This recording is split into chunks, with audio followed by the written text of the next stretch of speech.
Before we dive into this incredible story, don't forget to subscribe to Wildlife Legends for more powerful, heartwarming tales from the wild that will leave you inspired and amazed. The Arctic was unforgiving that winter. The temperature plunged to deadly lows, with the wind slicing through the icy expanse like a blade. Amid this frozen wasteland, there was no room for mercy. It was a battle of survival where even the strongest faltered. And yet, somewhere beneath the vast emptiness of a snowstorm, a tiny polar bear cub clung to life. His frail body trembled violently against the icy winds, his snowy fur coated in frost. He was too young to know why his mother hadn't returned, why he was all alone, or why the endless blizzards seemed intent on swallowing him whole. His pitiful cries were carried off by the howling wind, unheard by any living soul. The cub staggered forward, his little paws leaving uneven tracks in the snow before collapsing again. Time was running out for him, and the Arctic showed no compassion. Several miles away, deep inside an isolated cabin, James Thornton was preparing for another long, desolate night. A wildlife photographer by profession, James had ventured into the Arctic to document the stark realities of climate change. Over the years, he had grown accustomed to its solitude, but tonight felt different. The storm outside was ferocious, shaking the cabin with a vengeance. Even his trusted Siberian husky, Luna, stayed curled in a corner, uneasy with the raging winds. James leaned against the frost-covered window, sipping on his coffee. His camera and gear lay neatly on the table, but his heart wasn't in his work tonight. Something felt wrong. It wasn't just the storm or the bitter cold, it was a gnawing sensation, an instinct he couldn't shake off. He sighed and turned away, deciding to call it a night. But just as he reached to extinguish the lamp, Luna let out a low, uneasy growl. James froze. Luna rarely growled. Her instincts were sharp, honed from years of trekking the wild. "What is it, girl?" he whispered, his voice tinged with concern. Luna's ears perked up, her gaze fixed on the door as if she could sense something through the storm. Seconds later, James heard it too, a faint, distant sound, almost drowned by the howling wind. A cry. Weak, desperate, and heartbreaking. He grabbed his coat and flashlight, his pulse quickening. "Stay here, Luna," he said firmly, though the dog whined in protest.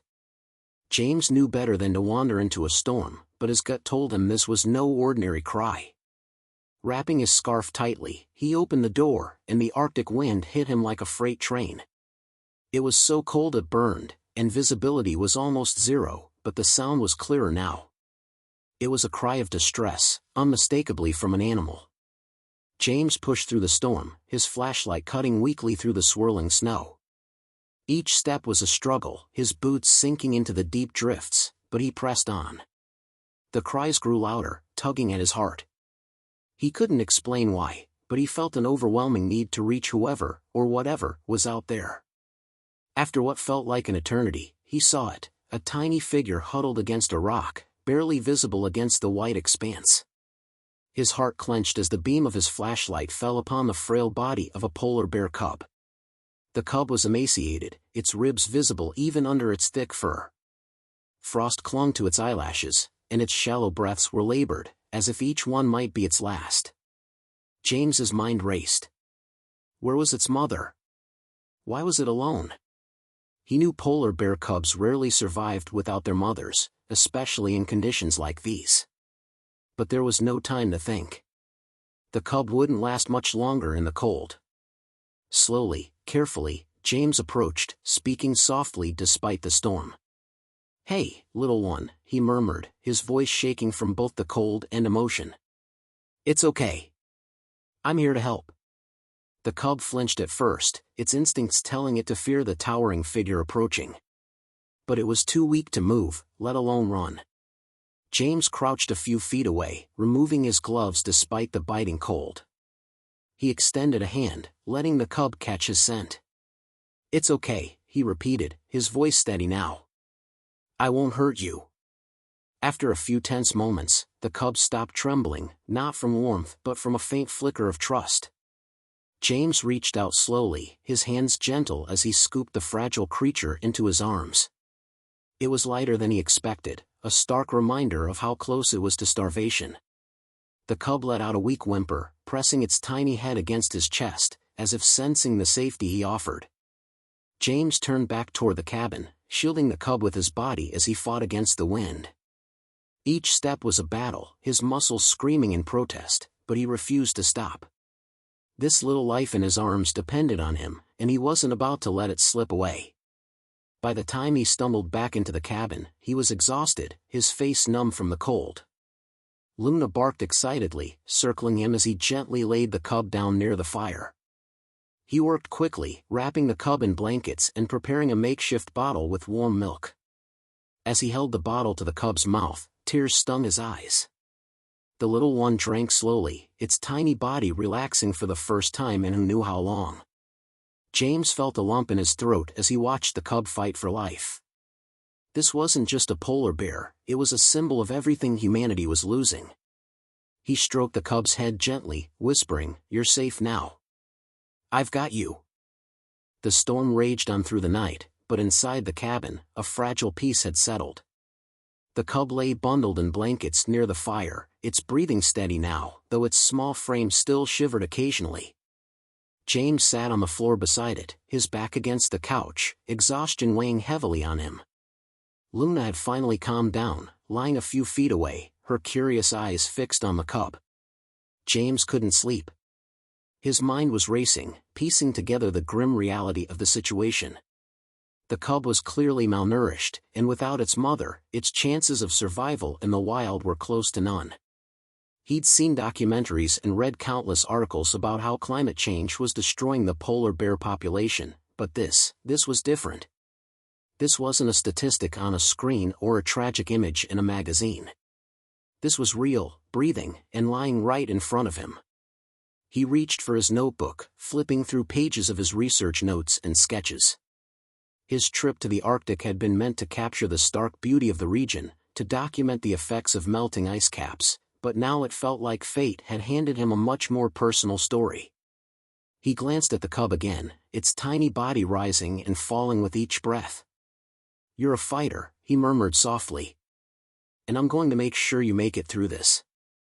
Morning came slowly, the storm finally beginning to ease. James stepped outside, his breath misting in the icy air. The landscape was unrecognizable, buried under fresh layers of snow. He scanned the horizon, hoping for any sign of the cub's mother, though he knew the odds were slim. A mother bear wouldn't have left her cub unless something had gone terribly wrong, injury, starvation, or worse. His heart sank at the thought, but he pushed it aside. Dwelling on what he couldn't change wouldn't help the cub now. Back inside, he set about the task of caring for his unexpected guest. The cub was alert but weak, its dark eyes watching him with a mix of curiosity and fear. James moved slowly, careful not to startle it as he prepared another bottle. This time, the cub drank more eagerly, its tiny paws gripping his hand as it fed. James couldn't help but smile, a warmth spreading through his chest. "You've got some fight in you, huh?" he said softly. "Good. You're going to need it." Over the next few days, the bond between man and cub grew stronger. James named the little one Nanook, an Inuit word for polar bear. It felt fitting, a nod to the land they were both visitors in. Nanook quickly grew more comfortable in James's presence, following him around the cabin with unsteady steps. Luna, initially cautious, had also warmed up to the cub, often lying nearby as if to keep an eye on him. James documented everything, his camera never far from his side. He captured Nanook's first wobbly attempts at walking, the way he pawed at Luna's tail in playful curiosity, and the quiet moments when he'd curl up on James's lap, a tiny ball of white fur. Each image told a story, one of resilience, hope, and an unlikely friendship born in the harshest of conditions. But as the days turned into weeks, James knew he couldn't keep Nanook forever. The cub was growing stronger, but he was still a wild animal, and his place was in the Arctic, not in a cabin. James began researching wildlife rehabilitation centers, hoping to find a place where Nanook could be cared for until he was old enough to survive on his own.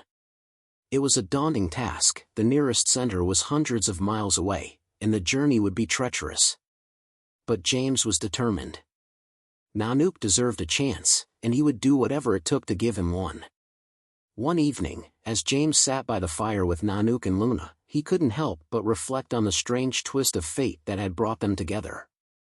He thought about the fragile state of the world, the way humanity's actions were pushing species like Nanook's closer to the brink of extinction.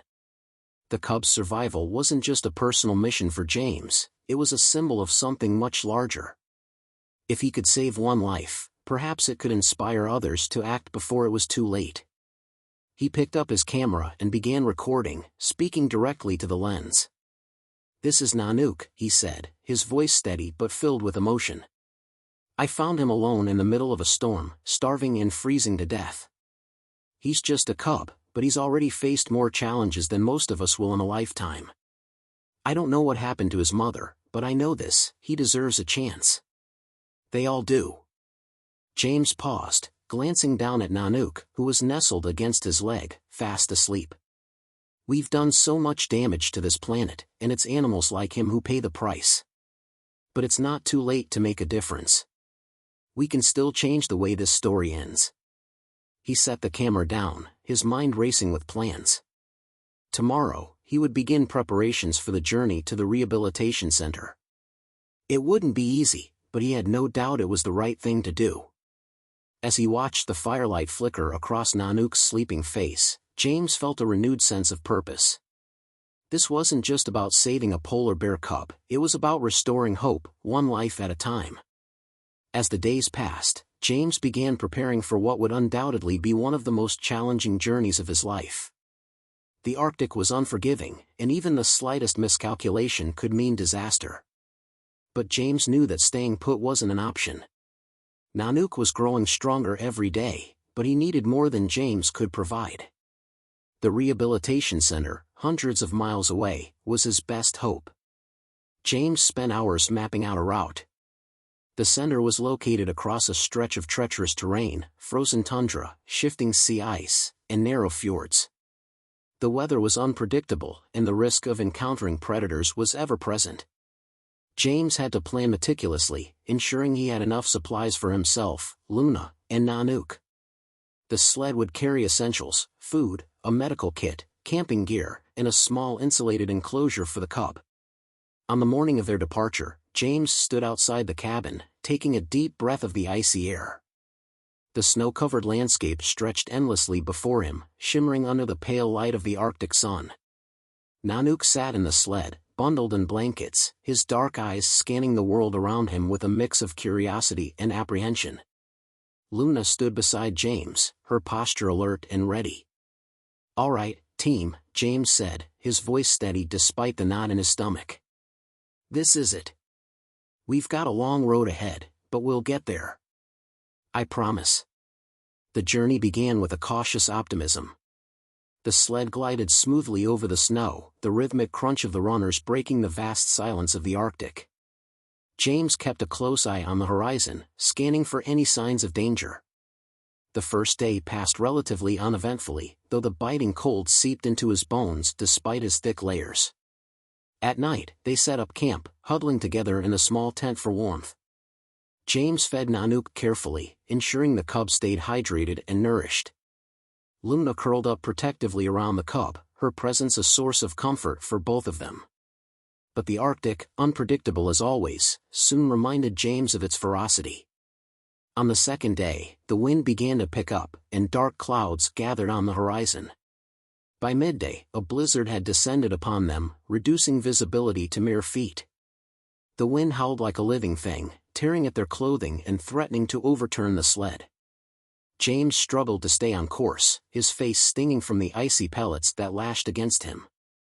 "Nanook, hang on," he shouted over the roar of the storm, his voice barely audible even to himself. Luna stayed close, her instincts guiding her through the whiteout. James knew he couldn't stop. If they didn't keep moving, they risked freezing to death. Each step felt like a battle, the snow dragging at his legs and the cold sapping his strength. Hours later, when the storm finally began to subside, James collapsed onto his knees, gasping for breath. The sled was still intact, and Nanook peeked out from his enclosure, his fur dusted with snow but otherwise unharmed. James reached out, his gloved hand trembling as he stroked the cub's head. "We made it," he whispered, though his voice was hoarse with exhaustion. "We're okay." The ordeal had left James drained, but there was no time to rest. The blizzard had thrown them off course, and he needed to reassess their position. Pulling out his GPS, he realized with dismay that they had veered several miles south. Adjusting their route would add an extra day to the journey, but there was no other option. He packed up the camp with renewed determination, silently vowing that no storm would stop them. As they pressed on, the challenges only grew. The third day brought thin ice, the sled groaning under their combined weight. James tested each step cautiously, the ice creaking ominously beneath him. At one point, a section gave way entirely, plunging his leg into the freezing water. Luna barked frantically as James scrambled to pull himself out, his muscles screaming from the cold. He sat on the sled for a moment, teeth chattering uncontrollably, before forcing himself to keep moving. Every second counted, and stopping meant risking hypothermia. Through it all, Nanook remained a beacon of hope. The cub's resilience was astonishing. Despite the harsh conditions, he adapted quickly, his playful nature shining through even in the darkest moments. One evening, as James set up camp, Nanook clumsily pounced on a piece of snow, batting it around like a toy. Luna joined in, her wagging tail kicking up little flurries of ice. James watched them with a tired but genuine smile, his heart swelling with a mix of pride and gratitude. They were a team, united by a shared will to survive. On the fifth day, as they neared the edge of the tundra, James encountered a new challenge, a massive expanse of open water. The ice had melted early in this region, creating a treacherous crossing. James stared at the expanse, his mind racing. Turning back wasn't an option, but the water was too wide to go around. He would have to find a way across. He spent hours constructing a makeshift raft from driftwood and rope he had packed. It wasn't perfect, but it would have to do. With Luna and Nanook securely on board, James began paddling, his arms burning with the effort. The icy water lapped at the edges of the raft, soaking his gloves and numbing his fingers. Halfway across, a crack echoed through the air, and James's heart stopped. One of the ropes had snapped, and the raft began to tilt precariously. "Hold on," he shouted, his voice raw with fear. He scrambled to stabilize the raft, his movements frantic yet precise. Luna barked nervously, her eyes wide with panic, while Nanook clung to the blankets, his small body trembling. Finally, after what felt like an eternity, James managed to secure the raft and push them to the far shore. He collapsed onto the ice, his chest heaving as relief washed over him. That night, as they huddled together under the stars, James gazed at Nanook, who was nestled against Luna. The cub was a symbol of everything worth fighting for, a reminder that even in the face of overwhelming odds, hope could prevail. James knew their journey wasn't over, but he also knew this: no matter what lay ahead, he would see it through to the end. The closer they got to the rehabilitation center, the more treacherous the terrain became. The vast expanse of the Arctic gave way to jagged ice fields, towering cliffs, and hidden crevasses. James pushed forward with unwavering determination, though his body ached from exhaustion and the relentless cold. Nanook had become more than just a responsibility, he was a symbol of survival, of perseverance against all odds. Luna, ever faithful, trotted beside the sled, her ears constantly alert to the slightest sound. On the seventh day of their journey, the unthinkable happened. While navigating a narrow ridge above a frozen fjord, James heard the ominous sound of ice cracking beneath the sled. He froze, his breath visible in the frigid air. The cracking grew louder, spreading like a web of tension beneath their feet. Before he could react, the sled tipped, sliding dangerously close to the edge. Nanook let out a panicked yelp, and Luna barked furiously as James lunged to grab the sled's handle. "Hold on," he yelled, his voice echoing across the silent expanse. With every ounce of strength, James anchored himself to the ice, using his body weight to stop the sled from plunging into the abyss. The ice beneath him groaned, threatening to give way. Luna, sensing the danger, rushed to his side, her sharp claws digging into the ice for stability. Together, they managed to pull the sled back to safety, but the close call left James shaken. He sat on the ice, his chest heaving, as Nanook crawled into his lap, nuzzling him as if to say, "Thank you." James hugged the cub tightly, the warmth of the little bear grounding him in that moment. The encounter served as a stark reminder of the unforgiving nature of the Arctic.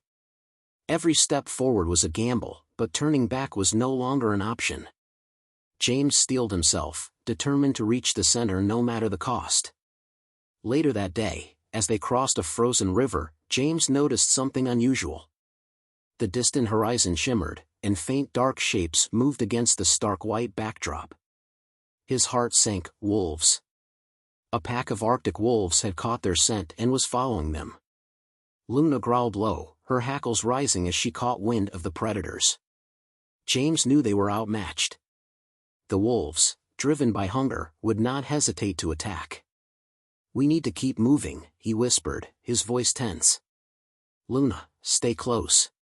The wolves maintained their distance at first, their glowing eyes watching from the shadows. But as night fell, they grew bolder. James set up camp in a sheltered hollow, surrounding their tent with a makeshift barrier of ice and snow. He kept his rifle close, though he hoped it wouldn't come to that.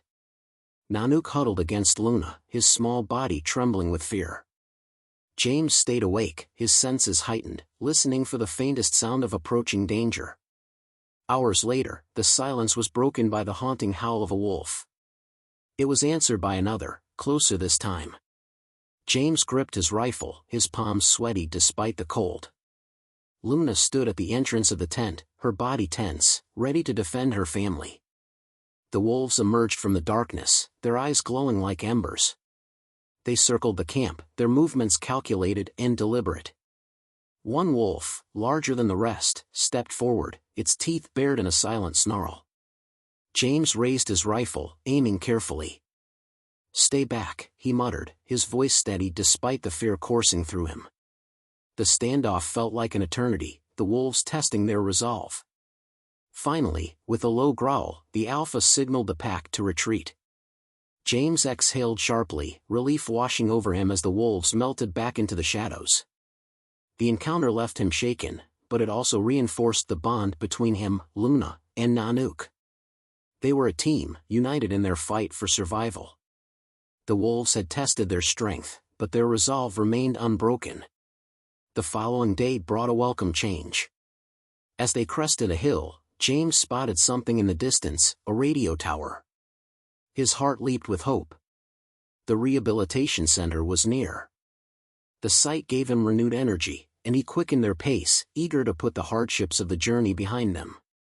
But the Arctic had one final test in store. As they descended the hill, a sudden gust of wind swept across the landscape, carrying with it a wall of blowing snow. James braced himself, shielding Nanook and Luna as the whiteout engulfed them. The storm was blinding, the wind howling with a ferocity that made it impossible to see more than a few feet ahead. James struggled to keep his bearings, relying on his GPS to guide them. Suddenly, the ground beneath them gave way.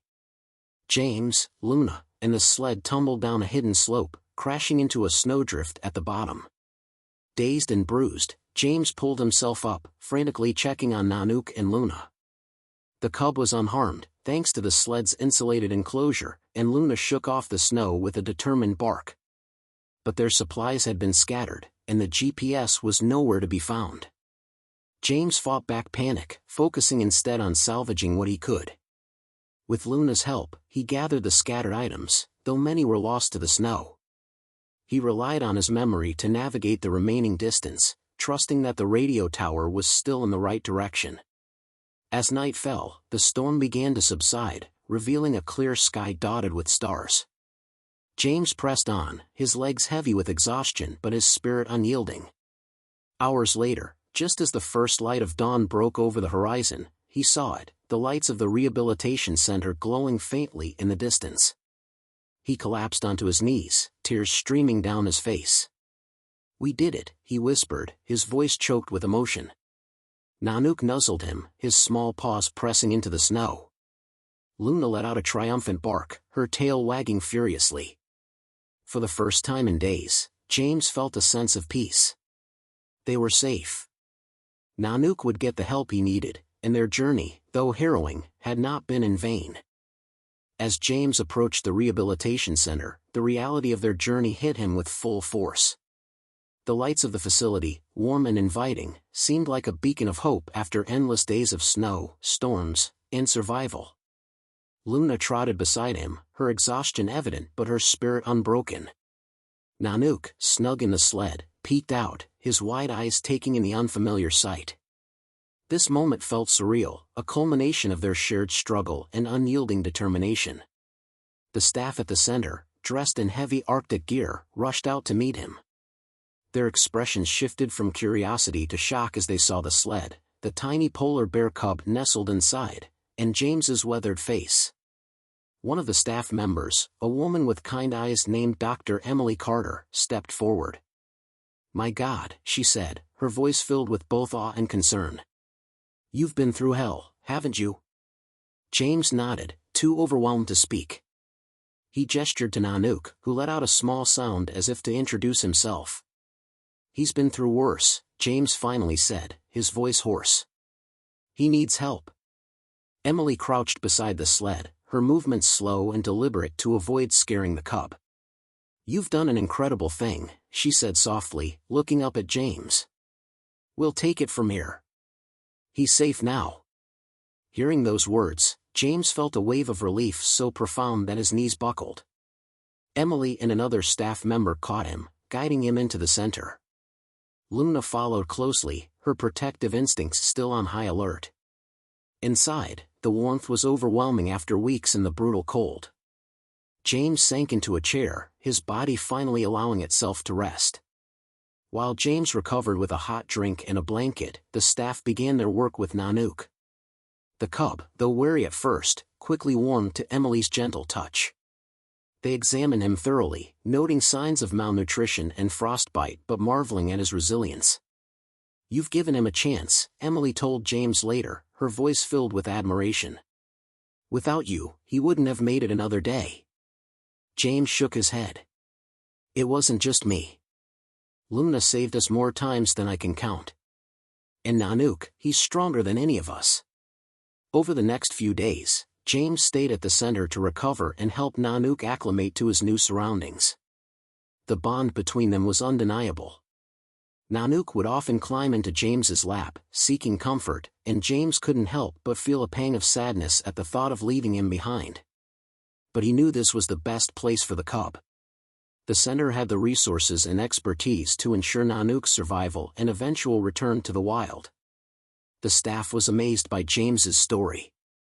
Word of his journey began to spread, and soon, journalists and wildlife organizations were reaching out.